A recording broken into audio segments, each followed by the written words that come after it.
Hi 11th standard students. இன்னைக்கு நடந்து முடிஞ்ச பப்ளிக் கொஸ்டின் பேப்பர்ல கேட்ட கம்பல்சரி கொஸ்டின்ஸ் தான் எப்படி சால்வ் பண்றது அப்படின்னு பார்க்க போறோம். ஃபர்ஸ்ட் 2 மார்க்ஸ் சம் எப்படி சால்வ் பண்றது அப்படின்னு பார்த்துடலாம்.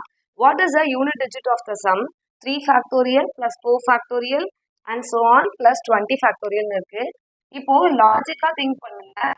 ஒரு கரெக்டா 5 ஃபேக்டோரியல்ல இருந்து நீங்க எந்த நம்பருக்கு நீங்க ஃபேக்டோரியல் எடுத்தாலும் சரி, அதுல கண்டிப்பா 5 and 2 இருக்கும். ஸோ 5 2s ஆர் ஃபைனலி என்ன வரும் 10. அப்ப அந்த 10 கூட நீங்க எந்த நம்பரை மல்டிப்ளை பண்ணாலும் last digit number will be 0. Okay, so 5 into 4 into 3 into 2 into 1 இதுதான் 5 ஃபேக்டோரியல். இதோட ஆன்சர் 120 அப்படின்னு வரும். அப்போ 6 ஃபேக்டோரியல் என்ன 720. இதுக்கப்புறம் நீங்க எவ்வளோ நம்பர்ஸ் எடுத்து அதுக்கு ஃபேக்டோரியல் ஃபைண்ட் பண்ணாலும் லாஸ்ட் டிஜிட் ஒன்ஸ் பிளேஸ்ல இருக்கிற நம்பர் 0 தான் இருக்கும். Okay, what about 3 factorial and 4 factorial? 4 ஃபேக்டோரியலோட ஆன்சர் 4 into 3 into 2 into 1. இதோட ஆன்சர் என்னன்னு பாத்தீங்கன்னா 24. ஸோ லாஸ்ட் நம்பர்ல 4 இருக்கு. 3 ஃபேக்டோரியலோட answer 3 into 2 into 1 6. So single digit number தான் இது. ஸோ இங்க இருக்கிற ஒன்ஸ் பிளேஸ்ல இருக்கிற எல்லா நம்பர்ஸும் நம்ம ஆட் பண்ணோம் அப்படின்னா ஏன்னா இங்க சிம்பிள் ஆட் தான் இருக்கு பாருங்க, பிளஸ் இருக்கு. ஸோ எல்லாத்தையும் ஆட் பண்ணோம் அப்படின்னா 6 plus 4 10. ஸோ அந்த கடைசியா ஆன்சர் டிஜிட் என்னன்னு பாத்தீங்கன்னா ஸோ 6 plus 4 10. அதுக்கப்புறம் எல்லாமே 0.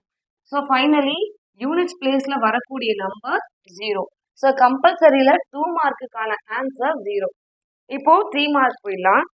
3 மார்க்ல பாருங்களேன், find dy by dx first order derivative கேட்டிருக்காங்க. நம்மளோட ஃபங்க்ஷன் என்னன்னு பாத்தீங்கன்னா cos inverse of 2 cos square x minus 1. எப்பவுமே இந்த மாதிரி இன்வர்ஸ் டிக்னாமெட்ரி வந்துருச்சுன்னா நீங்க என்ன ஃபங்க்ஷன் இருக்குன்னு பாத்துக்கோங்க.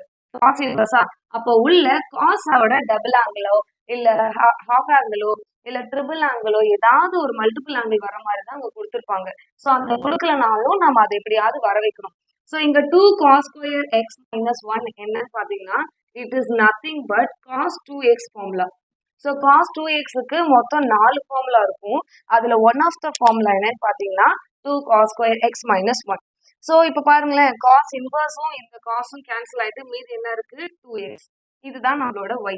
இப்போ நம்ம அதை டிஃபரன்ஷியேட் பண்ணலாமா? dy by dx is equal to 2 into x differentiate பண்ணலாம் 1. So 2 ones are 2. So 2 is the right answer for 40th compulsory question. So இந்த எக்ஸாமை நீங்க எப்படி எழுதுனீங்க அப்படின்றத மறக்காம கமெண்ட் பண்ணுங்க. 1 marks 21 marks இருக்கு. அதுல நீங்க எவ்வளவு 1 marks ஸ்கோர் பண்ணீங்க அப்படின்றதும் மறக்காம கமெண்ட் பண்ணுங்க. I hope you found this video very useful. Thank you for watching. Take care. Bye bye.